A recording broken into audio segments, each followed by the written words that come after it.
Hey mga brods, eto pong si Chris Newsome ay yun nga after ng Gilas stint nila with Coach Tim Cone, isa nga ito sa mga gusto ring kunin ng SMB dahil yun nga may mga reports tayo mga brods na ito pong si Newsome gusto nga rin kunin ng SMB. Dahil syempre matatandaan nyo, paborito ito ni Coach Tim Cone, pero ito pong si Newsome gusto rin na rin mag-part ways dito sa Meralco Bolts mga kabrods Dahil mas gusto nga ni Newsome yung programa ng SMC Group dahil alam niya na malaki talagang chance na magkakaroon ka ng kampyonato, malaki ang mga bonuses, and ma-handle ka ng maayos ng mga staffs, management, coach, mga kabrods. Kaya ito pong si Newsome ay gusto ring mag-demand ng trade sa Meralco Bolts dahil alam naman natin ang Meralco syempre nakakailang beses lang din naman itong nakakapag-kampiyon pero inconsistent ito from the past few seasons dahil yung mga ibang players nga rin ito ay nati-trade na hindi natin alam kung nagpapalakas bang Meralco or yung TNT lang yung pinapalakas nila. So ito pong si Newsome, syempre alam natin na gustuhan niya yung serbisyo dito ni Coach Tim Cone. And syempre, kapag si Coach Tim Cone ay na-influensya yung isang player, lahat na ng SMC Group or SMC teams, syempre, magre-reflect dito kay Coach Tim Cone. So, which is, mas maganda talaga yung sistema ng SMC Group. So, ngayon nga, ito pong si Newsome, gusto rin kunin po na ito po ni Coach George Gallant. Dahil ito pong si Coach George ay naghahanap rin ito ng mga shooters mga kabrods. So, mayroon din namang magandang offer. Ito pong SMB kay Chris Newsome if ever mang matuloy ito pong trade na ito dahil ito pong mga ibang players ng SMB ay inconsistent na nga rin mga kabrods. Yes, nauna na ito pong si Coach Tim Cone na paborito. Ito pong si Chris Newsome pero kahit paborito ito ni Coach Tim Cone tapos ipipilit mo ito sa Barangay Ginebra San Miguel, mga brods, loaded na ang point guards ng Ginebra. Dahil may mga bali-balita nga, may kukunin na magandang rookie. Ito pong Ginebra sa PBA draft ngayong 2024, which is big rookie ito and magandang point guard. So ito pong si Newsome, syempre, may hirapan na kung ito po ay nasa Ginebra pa. Kaya dito sa SMB, marami silang gustong baguhin din dito mga abroad sa kanilang lineup.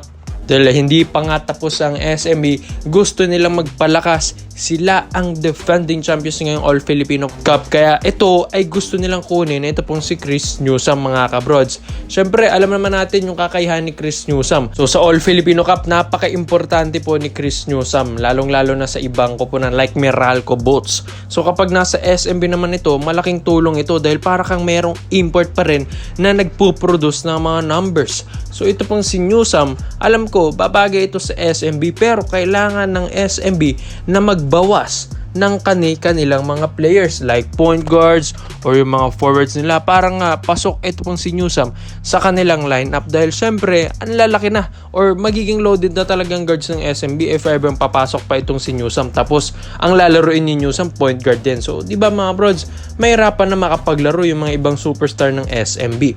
So kailangan din talaga magbawas ng SMB. So syempre alam naman natin Meralco Bolts ito mga brods, syempre hindi mo ito pwedeng mabigyan ng lopsided trade. So kaya nga syempre MVP group ito So ito pong si Newsome kung gustuhin man talaga na ito ng SMB, so sino ba ang kanilang bibitawan? And alam nyo ba mga brods na ito pong si Newsome ay isa rin ito sa mga gusto rin kunin din ng SMC Group talaga. Lalong-lalo ng Ginebra, kaso pinag-iisipan pa ito kung dadalhin ba ito sa Ginebra o sa SMB. Kaya komento mo lang opinion mo dito mga brods at iisa-isa natin yan. Isa nga sa mga nagiging rumors natin dito po kay Mr. Snow Badua na ito pong si Mo Tautua. Gusto nang magpa-trade mga brods Syempre nakakagulat din ito sa SMB management knowing nakakakampiyon lang na ito pong SMB dito sa Commissioner's Cup 2024 against Magnolia Hotshots mga kabrods. So ito pong si Tautua, isa po ito sa mga asset din talaga ng SMB. Lalong-lalo na kapag wala si Junmar Fajardo, napakalaking tulong ni Mo Tautua sa kanila. Kaya nagugulat na lang ako, bakit ba aalis si Tautua? Siguro nga mga bros, dahil din sa minuto na binibigay sa kanya ni Coach George Gallant. Minsan nga, nababangko na si Tautua. So isa rin siguro sa mga dahilan yon. Tapos siguro isa rin sa mga dahilan or baka may offer ito overseas mga kabrods. So isa rin sa mga dahilan dyan mga brods. So maraming dahilan pwedeng matrade ito pong si Mo Tautua, or dahil sa kanya na rin yung dahilan. Kaya nga mga brods, hindi natin alam, baka may problem matters ito pong si Mo Tautua or may problema sa kanilang pupunan. So hindi natin alam yung buong storya. So bakit ito yung nabanggit ni Mr. Snow Badwa? So nakakagulat lang mga brods. Pero syempre, para lang ma-preserve yung talent po ni Mo Tautua, syempre dadalhin nga ito sa Barangay Nebra San Miguel para naman mga brods, hindi ito mapunta sa ibang kupunan at mapakinabangan pa nila. So alam natin, siguro nga, ito pong SMB, baka may nakaalitan siya dito kung hindi man or if ever man, kaya siguro nagpapatrade ito or baka may offer rin talaga ito overseas. Pero hindi natin alam ang buong storya dito kay Mo Tautua, bakit ito ang nangyayari sa mga rumors na ito. Pero ito pong Barangay Nebra San Miguel, alam ko, isa ito sa mga mataas talaga magbigay na kupunan. So alam natin ang Barangay Nebra San Miguel, mataas talaga, and alam ko sila ang isa sa mga mataas ang kanilang salary cap.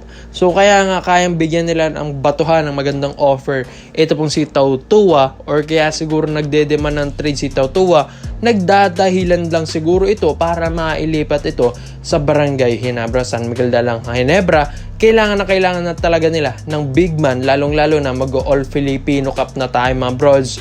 Syempre, ngayon na nag-i-start na or magi-start na this week ang ating All Filipino Cup. So malapit na ang upcoming games ng Barangay Nebra San Miguel, kaya kailangan nilang magpalakas. So kapag walang import, kanino sila pupunta? So si Japet lagi naman kinakain ni John Mar.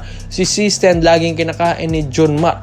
So kailangan talaga nila ng stopper sa ilalim like Mo Tautua. So mabigat-bigat itong si Tautua mga brods.